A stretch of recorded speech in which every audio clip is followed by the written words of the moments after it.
você? Eu me chamo Paloma, seja muito bem-vinda a esse canal, seja muito bem-vindo a esse canal que se chama Páginas de Luz, pois eu considero a Bíblia simplesmente, realmente páginas de muita luz, né? A Bíblia é realmente a voz de Deus e ela é muito abençoada e ela nos abençoa também grandiosamente.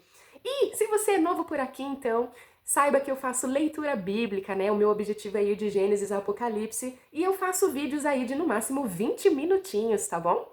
E nós paramos no último vídeo no capítulo 13 do livro de Êxodo e foi uma passagem fantástica onde nós aprendemos o que é a Páscoa, o que significa a Páscoa, o que aconteceu para a Páscoa existir. Então, se você quiser entender um pouco mais sobre a Páscoa, se você gosta da Páscoa, volta lá, assiste a leitura do último vídeo, tá bom?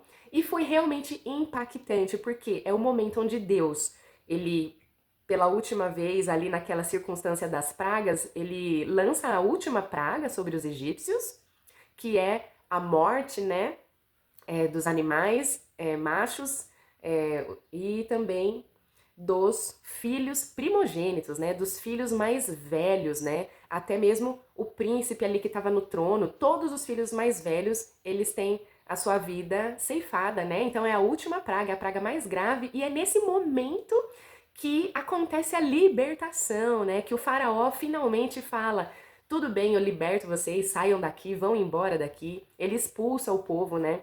E eles eram feitos escravos de forma muito cruel, de forma muito injusta. Eles não tinham feito absolutamente nada e se tornaram escravos ali de uma forma realmente muito pesada, né? Eles eram açoitados.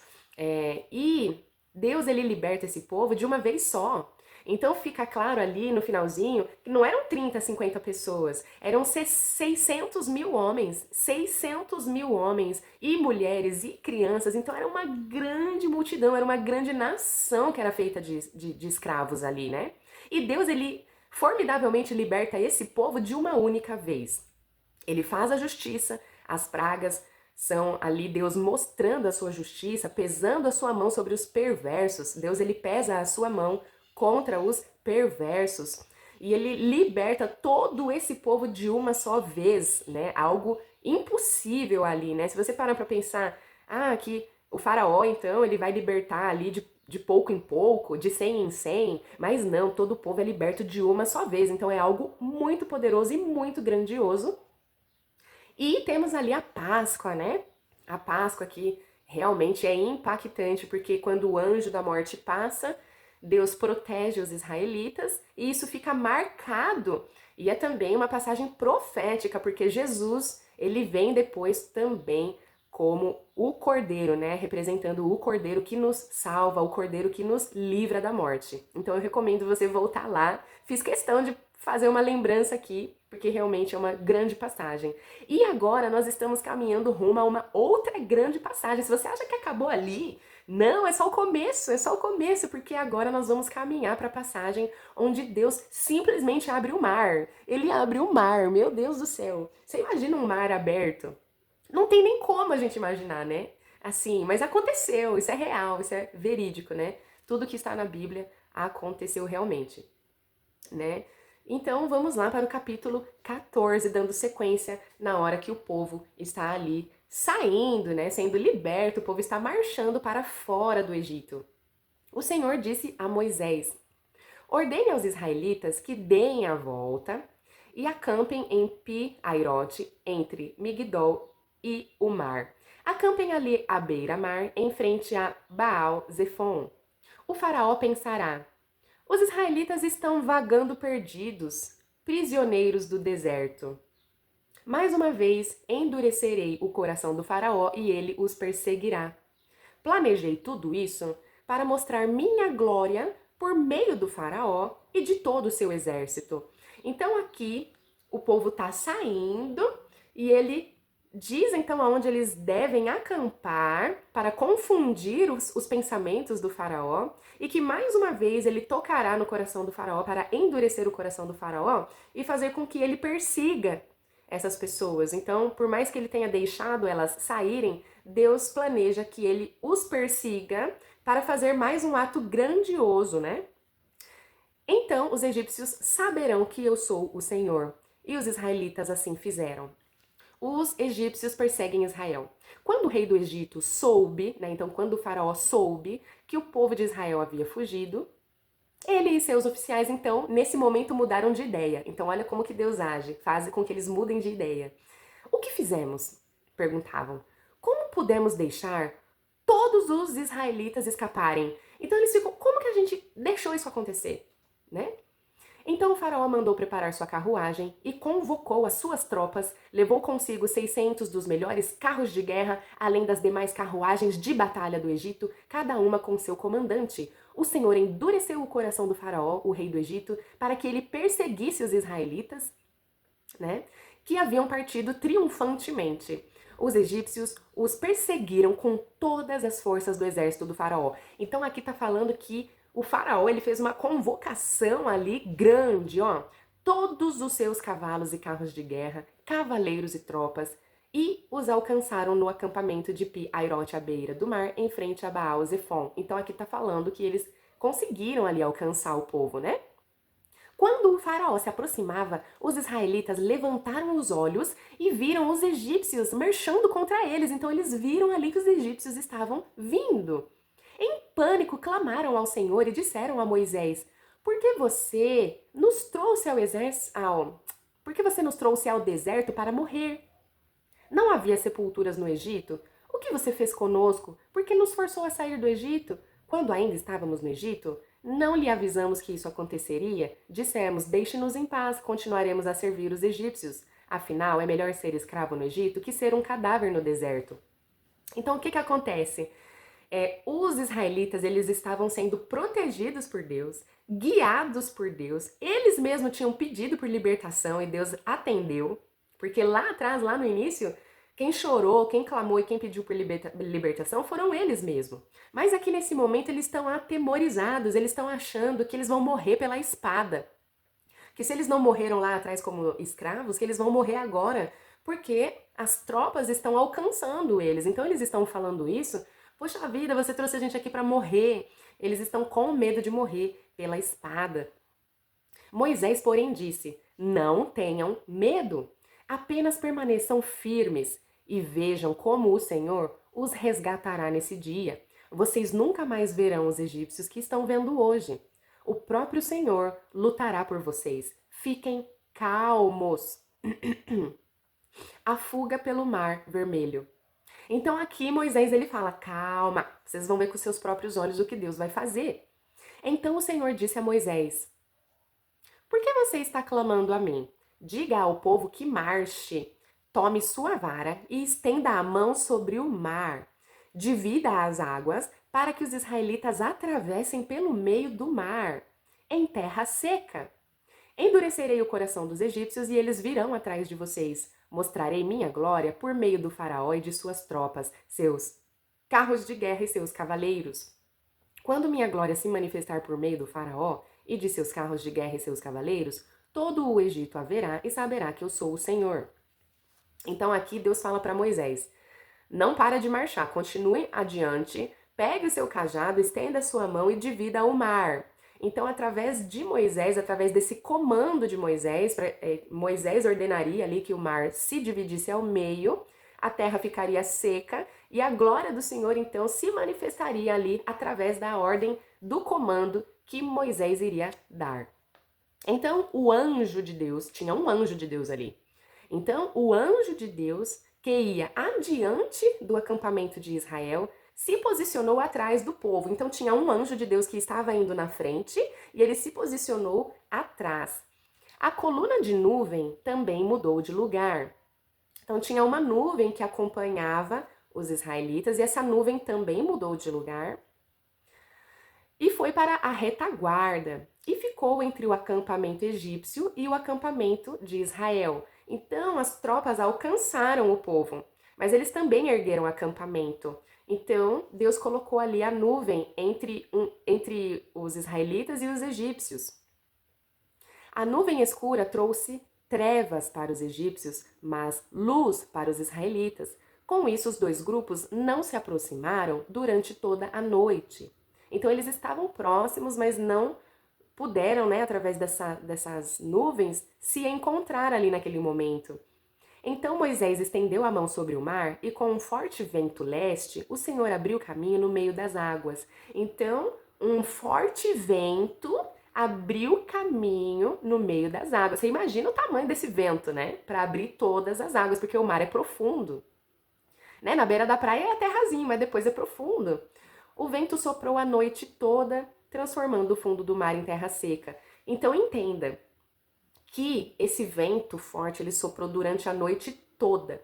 Então não é que foi ali que ele estendeu a mão e já se abriu tudo de imediato. Aqui diz que foi durante toda a noite, isso foi acontecendo. O mar foi se abrindo e foi se transformando em terra seca. Aqui diz que o vento soprou a noite inteira.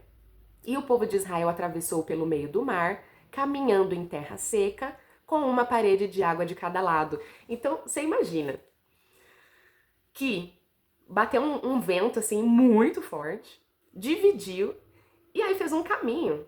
E as pessoas passavam no meio, então era água aqui, uma parede de água aqui, uma parede de água aqui, a terra seca e o povo passando. Você imagina que impressionante essa visão que eles estavam tendo ali naquele momento. Os egípcios, com todos os seus cavalos, carros de guerra e cavaleiros, perseguiram o povo até o meio do mar. Então depois, muito provavelmente, eles puderam ver ali o povo passando e foram atrás, certo? Mas pouco antes de amanhecer, na parte da madrugada, então é interessante a gente ver, a gente vislumbrar, né, que era madrugada, né, antes do amanhecer. Do alto da coluna de fogo e de nuvem, o Senhor olhou para o exército dos egípcios e causou grande confusão entre eles. Então Deus olhou para os egípcios e causou confusão entre eles. Ele travou a roda dos carros, dificultando a sua condução. Então ali os cavaleiros ali, né, as carruagens, Deus travou a roda dos carros e dificultou a locomoção deles.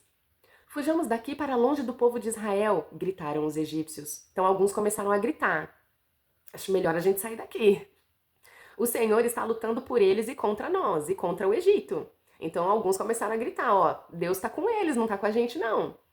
Então o Senhor disse a Moisés, estenda a mão sobre o mar outra vez, e as águas correrão fortemente de volta a seu lugar, e cobrirão os egípcios, seus carros de guerra e seus cavaleiros. Assim, ao amanhecer, então você imagina que essa cena aconteceu de manhãzinha, Moisés estendeu a mão sobre o mar e as águas voltaram fortemente a seu lugar. Então você imagina aquelas paredes de água fazendo e engolindo tudo, os egípcios, os cavalos, os carros, tudo. Quando os egípcios tentaram escapar, foram de encontro às águas e o Senhor os arrastou para dentro do mar. As águas voltaram e cobriram todos os carros de guerra e cavaleiros, todo o exército do faraó. Você se lembra que o faraó ele tinha mandado tudo, todas as forças de guerra que ele tinha, ele mandou, né? Nenhum dos egípcios que havia perseguido os israelitas até o meio do mar sobreviveu. Então, os que entraram ali no meio, nenhum sobreviveu. Não houve sobrevivência para os egípcios que entraram ali no meio do mar. O povo de Israel, por sua vez, atravessou pelo meio do mar, em terra seca, enquanto as águas formavam uma parede de cada lado. Foi assim que o Senhor libertou Israel das mãos dos egípcios naquele dia, e os israelitas conseguiam ver os cadáveres dos egípcios na praia. Quando o povo de Israel viu o grande poder do Senhor contra os egípcios, encheu-se de temor diante dele e passou a confiar no Senhor e em seu servo Moisés. Então, até os próprios israelitas, até esse momento, muitos ainda não estavam entendendo, né? Ainda tinham dúvidas. Mas a partir desse momento, eles não tiveram mais dúvida nenhuma de que Deus estava ali com eles, né? E agora nós entramos no capítulo 15. É um capítulo curtinho, capítulo 15. Cântico de libertação. Então Moisés e o povo de Israel entoaram este cântico ao Senhor. Cantarei ao Senhor, pois ele triunfou gloriosamente, lançou no mar o cavalo e o seu cavaleiro. Então aqui é uma canção, né? É uma escrita de uma canção. O Senhor é minha força e minha canção. Ele é meu salvador. É o meu Deus e eu o louvarei. É o Deus de meu pai e eu o exaltarei. O Senhor é guerreiro, Javé é seu nome. Lançou no mar os carros de guerra e as tropas do faraó, os melhores oficiais egípcios, se afogaram no mar vermelho. Águas profundas os encobriram e afundaram como pedra. Tua mão direita, ó Senhor, é gloriosa em poder. Tua mão direita, ó Senhor, despedaça o adversário. Na grandeza de tua majestade, derruba os que se levantam contra ti. Envias a tua fúria ardente, que os consome como palha. Com o forte sopro de tuas narinas, as águas se amontoaram, como muralhas se levantaram, e no coração do mar se endureceram. O inimigo dizia: eu os perseguirei e os alcançarei, eu os saquearei e deles me vingarei. Puxarei minha espada e com forte mão os destruirei. Mas tu sopraste com teu fôlego e o mar os encobriu. Afundaram como chumbo nas águas poderosas. Quem entre os deuses é semelhante a ti, ó Senhor, glorioso em santidade, temível em esplendor, autor de grandes maravilhas? Estendeste tua mão direita e a terra engoliu nossos inimigos. Com o teu fiel amor, conduzes o povo que resgataste. Com teu poder, o guias à tua santa habitação. Os povos ouvem e estremecem, a angústia se apodera dos que vivem na Filístia. Aterrorizam-se os líderes de Edom, estremecem os nobres de Moabe, desfalecem os habitantes de Canaã. Espanto e terror caem sobre eles. O poder do teu braço os deixa paralisados como pedra, até teu povo passar, ó Senhor, até passar o povo que compraste. Tu os trarás e os plantarás em teu próprio monte, no lugar reservado, ó Senhor, para a tua habitação, o santuário, ó soberano, que tuas mãos estabeleceram. O Senhor reinará para todo o sempre. Quando os cavalos, os carros de guerra e os cavaleiros do faraó entraram no mar, o Senhor fez as águas do mar voltarem sobre eles, mas o povo de Israel atravessou pelo meio do mar em terra seca. Então a profetisa Miriam, irmã de Arão, pegou um tamborim. Então aqui a música acabou, né? Eles entoaram esse cântico com esses dizeres, né? Para louvar, para adorar ali a Deus, né? São palavras fortes, né? Mostrando como Deus é poderoso. E aí, então, a profetisa Miriam, que era irmã de Arão. Então, Arão, que estava sempre ali com Moisés, ele tinha uma irmã que era profeta, né? Aqui fala profetisa, né? Então, ela era uma profeta de Deus. Pegou um tamborim e todas as mulheres a seguiram tocando tamborins e dançando. Então, eles começaram ali a dançar, começaram ali a cantar, começaram ali a adorar a Deus. E Miriam entoava essa canção. Cantem ao Senhor, pois ele triunfou gloriosamente, lançou no mar o cavalo e seu cavaleiro. E aí, aqui, para finalizar o capítulo 15, tem um episódio chamado Água Amarga em Mara. Mara é uma região. Em seguida, né, depois de cantar, depois de dançar, em seguida Moisés conduziu o povo de Israel do Mar Vermelho para o deserto de Sur. Caminharam pelo deserto por 3 dias sem encontrar água. Então, aqui, depois desse episódio do Mar Vermelho, né, eles louvaram a Deus, mas eles tinham que seguir. E Moisés que ia conduzindo, né? E aí eles caminharam por 3 dias sem encontrar água. Quando chegaram a Mara, uma região, descobriram que a água era amarga demais para beber. Por isso chamaram aquele lugar de Mara. Então, na verdade, o lugar que eles chegaram nem tinha esse nome, mas eles acharam uma água que ela era amarga e deram esse nome de Mara para aquele lugar. O povo começou a se queixar e se voltou contra Moisés. O que beberemos? Perguntavam. Então tudo eles se reportavam a Moisés. Ó, a gente não tem água para beber, o que a gente vai fazer, né? Essa água é amarga, não dá para tomar essa água. Então Moisés clamou ao Senhor e o Senhor lhe mostrou um pedaço de madeira.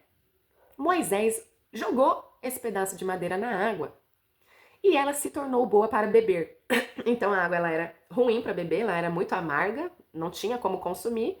E Moisés pegou um pedaço de madeira, jogou na água e ela se transformou, ela se tornou uma água boa para beber. Foi em Mara que o Senhor instituiu o seguinte decreto como norma para provar a fidelidade do povo.